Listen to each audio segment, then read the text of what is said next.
teman-teman Naked Squad, apa kabar? Mudah-mudahan semuanya dalam keadaan baik ya. Dan hari ini saya sedang berada di salah satu tokoh budayawan Sunda yang pastinya di sini tempatnya nyaman banget. Dan saya pun nggak sendirian, di sini saya bersama Bora. Bora ini dari dogi milik beliau. Kita akan cari tahu informasi soal Bora dan serba-serbi apa aja sih di rumah ini dan tentang dogi ini. Nggak perlu tunggu lama lagi, kita sambut langsung Babeh Budi Dalton. Murasun, Rampes. Siap. Waduh, apa kabar? Baik, tentu selalu sehat walaupun bulan puasa. Alhamdulillah, luar biasa ya teman-teman. Kang Budi, Ya, saya baru tahu ternyata Babeh, saya bilangnya Kang atau Babeh nih? akan boleh. Kangnya biar mudah. Ya. Kang Budi Dalton ternyata dog lovers juga. Ya. Boleh diceritain nggak, Kang Budi? Saya gini, saya kecilnya memang dibesarkan bareng juga dengan dogi. Jadi saya ingat itu sampai kurang lebih kelas 3 SD lah. 3 atau 4 SD. Anjingnya tuh namanya si Pelong ya teteh. Tapi zaman itu kan anjing-anjing ras itu masih jarang ya. Ya. Terus saya pernah setelah itu juga punya dogi. Apa ya disebutnya tuh yang panjang itu lupa. Baset. Bukan. Tackle.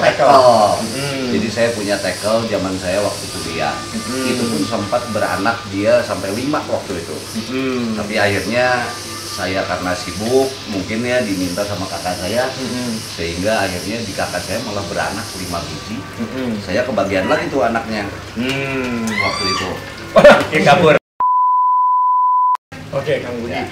Tadi dari yang saya sebutkan tadi. Jadi saya tuh bisa bilang Kang Budi itu sebagai apa? Budayawan, sebagai artis, atau gimana Kang?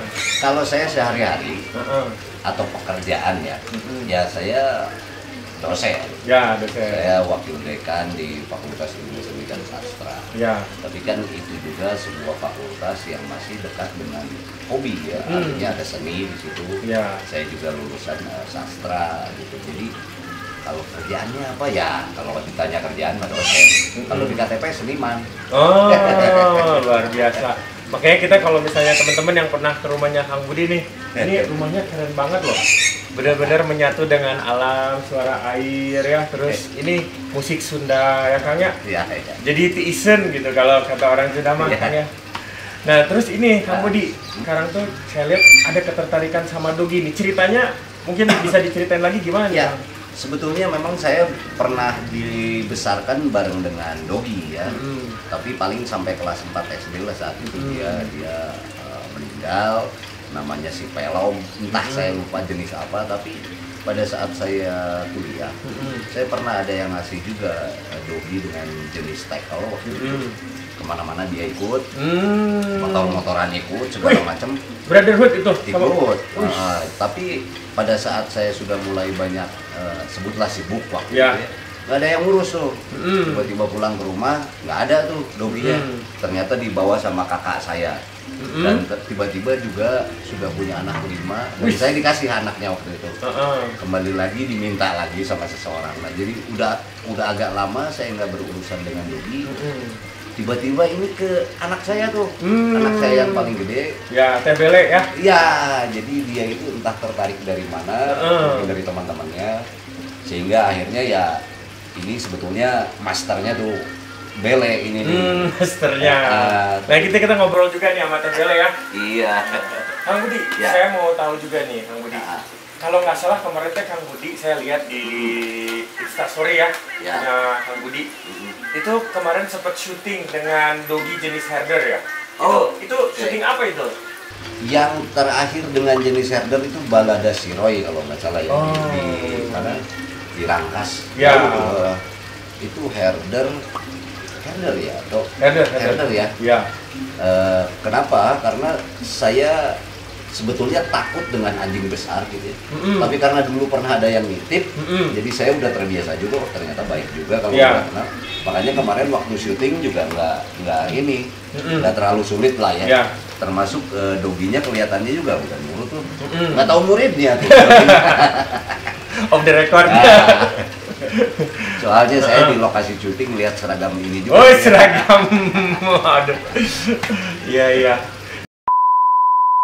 Si Bora ini Bora. jenisnya apa nih, Kang? Justru itu, jadi gini. Ini juga sebenarnya buat teman-teman nih. Ini kan lagi dog lovers itu lagi di mana-mana ada ya. Tapi tiba-tiba anak saya ini dia coba pesan online. Saya sama ibunya juga ada aneh nih. Ada doggy jenis beagle umur 3 bulan, 4 bulan. Kok harganya 400.000? Saya agak bingung. Tapi karena keinginannya dia itu sangat gitu ya udah deh, tanpa sepengetahuan ibunya kita transfer aja gitu kan. Tiba-tiba datang ini jenis apa, saya bilang agak aneh juga. Sampai saat ini memang ada dua, kalau saya lihat di internet ada dua yang hampir mirip sama dia, tapi kan saya nggak bisa tahu juga karena kalau disebut rasnya kita juga telinganya agak aneh, kakinya agak besar, entahlah ini campuran apa. Jadi sebenarnya saya nggak pernah tahu ini jenis apa, kayaknya Bele yang tahu. Saya malah kurang tahu gitu. Tapi yang jelas buat teman-teman, jangan mudah percayalah sama yang jualan di online. Satu itu, kedua saya pernah punya teman, dia tinggal di Surabaya. Sama, beliau juga beli online, penjualnya orang Bandung, itu kucing malah dia. Sama ketipu. Kalau itu ketipunya memang benar-benar nggak ada, kucingnya nggak ada, uangnya udah dikirim gitu ya. Kalau ini masih untung, kita kirim uang tapi memang datang, tapi jenis doggy yang berbeda. Gitu. Katanya beagle di situnya. Beagle di mana ya? Beagle Bunggulang. Ayo. Nah, sama satu lagi nih, karena Kang Budi ini kan keilmuan soal budaya Sunda nih. Nah, ini kita sedikit nyeleneh nih ya. Soalnya kan kalau misalnya lihat vlog-vlog di luar itu soal doggy itu pasti tentang yang modern ya. Doggy digimanain supaya bisa bergaya. Nah, ini karena Kang Budi dekat dengan kebudayaan Sunda, ada nggak sih cerita-cerita yang bisa dibagi nih buat teman-teman Ekenen Squad di rumah soal doggy di kebudayaan Sunda gitu? Ya, sebetulnya kalau di budaya Sunda yang paling umum itu ada satu, sebutlah mitos ya, mitosnya Sangkuriang. Jadi sebetulnya kan suka disebutkan Sangkuriang teh anak anjing gitu ya, katanya kan begitu. Karena bapaknya itu adalah seekor anjing dengan nama si Tumang. Tapi di dalam budaya Sunda juga ada sebuah metodologi untuk memecahkan atau menganalisa dongeng tersebut. Jadi si Tumang itu sebetulnya singkatan dari Resi, Ratu, Rama, Hyang, atau sebuah nilai filosofi Sunda yang memang harus tidak pernah lepas dari kehidupan bernegara. Jadi si Tumang ini Resi, Ratu, Rama, Hyang dengan simbol kesetiaannya, makanya disimbolkannya di situ seekor doggy gitu, dengan nama si Tumang. Jadi intinya kalau Sangkuriangnya anak anjing ini pasti bukan, tapi ada makna apa di balik dongeng tersebut. Jadi sebetulnya keterikatan orang Sunda dengan doggy sebetulnya saya pikir udah lama ya. Cuman saya belum pernah mendengar juga ada penelitiannya sebetulnya jenisnya apa. Cuman karena mungkin kebiasaan kita sehingga akhirnya kita manggil aja anjing kampung katanya dulu ya. Padahal hidupnya kayaknya di kota juga dia, cuman nggak tahu disebutnya kok anjing kampung aja. Nah, di kampung ya. Di Bumbulang teh merendah. Jadi dekat lah dengan kebudayaan Sunda itu. Sosok doggy itu dekat, dan banyak juga simbol-simbol yang menyimbolkan, misalnya di dalam patung di dalam pematungan itu tiba-tiba ada sosok doggy itu selalu ada. Nah, ini sekedar info juga nih, waktu itu saya itu sempat diundang sama Kang Budi di acaranya Ngobat. Yang ngobrolkan anjingnya. Nah, itu teh kenapa Kang? Saya pengen tahu juga nih, mungkin dari teman-teman yang belum nonton bisa nonton di channel YouTube-nya Kang Budi ya. Ngobat yang waktu itu dengan Dr. Anton dan saya ngobrolkan anjing, benar ya Kang? Betul. Nah, itu kenapa Kang ada segmen itu? Karena kan biasanya mah musik, keresahan di masyarakat. Jadi gini, sebetulnya acara Ngobat itu ngomongin batur itu menggali potensi-potensi yang jarang diangkat oleh media mainstream sebetulnya. Nah, salah satunya kan menarik ini saat melatih anjing SAR gitu ya. Yang kedua Pak Dr. Anton juga kan saat itu ada hal-hal yang sebetulnya para dog lovers itu banyak yang nggak tahu lah. Harus makanannya apa, berobatnya seperti apa, perawatannya. Nah, maka dari itu acara waktu itu tuh saya terinspirasi memang karena pentingnya informasi kepada teman-teman semua lah. Ya. Bahwa saya kasihan ya, sosok anjing itu didiskriminasi banget. Iya, dengan kalimat anjing itu berarti kasar gitu ya. Ya, seolah-olah begitu ya. Nah, maka dari itu kan harus ada pemahaman dari semua orang bahwa beliau juga sama. Bahkan harus disayangi, dicintai.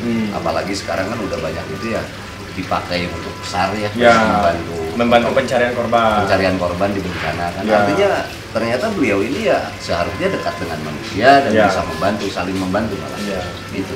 Wah, luar biasa ya. Berarti buat teman-teman yang belum tahu nih, perdana di channel YouTube-nya Ekenine Dog Training. Ternyata Kang Budi ini dog lovers banget. Siap. Ini karena saya saking loversnya, tiap hari saya pasti unyang anjing. Bener ya, tidak lepas dari kalau orang Sunda mah itu teh sebagai koma gitu. Sebagai koma. Koma anjing gitu ya, olah. Ya bener.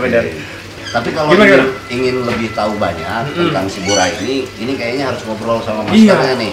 Si Bele harus diajakin aja deh, ajak ngobrol nanti. Siap. Ya. Setelah saya sih sebagai orang tua cuman gini aja bisanya. Ini yang ngasih makannya tuh. Oh gitu. Siap. Nah, mungkin dari ini aja, dari Kang Budi nih ya. Manfaat atau apa ya yang dirasakan selama Bora ada di rumah apa sih yang mungkin orang-orang di rumah teh belum tahu nih ya kan, karena kalau kita lihat mah ini mixed breed ya, campuran meureun ya, gitu, campuran antara anjing kota dengan anjing kampung meureun ya. Maksudnya ada karakter yang khas banget nih dari yang Kang Budi rasakan selama hidup bersama Bora. Kalau buat saya sebetulnya seekor dogi itu untuk indikator, indikator apapun ya. Kadang-kadang ada satu benda yang dia asing aja, dia kadang-kadang ngomong gitu. Atau lagi kalau udah dilatih sekarang kan tiba-tiba ada orang yang nggak kenal atau apapun dia suka ngasih tahu. Tapi terlalu sensitif juga kadang-kadang kita ngeri. Nggak ada orang, nggak ada apa-apa, tiba-tiba nggak ngomong. Ya naon juga. Ngomong pas malam-malam gitu ya. Itu malam-malam tiba-tiba ngomong dia. Jadi kalau kembali lagi manfaatnya apa? Jadi kita punya indikator aja di rumah pada saat ada sesuatu yang tidak dikenal oleh keluarga rumah ini. Luar biasa sekali ya. Kalau gitu buat teman-teman hari ini saya sudah minta izin sama Kang Budi akan bertemu dengan Teh Bele. Beliau adalah anak Kang Budi dan juga Ibu Eva, istri Kang Budi. Kita bakal main-main sama Bora ya. Pengen tahu seperti apa keseruannya? Kita langsung lihat berikut ini.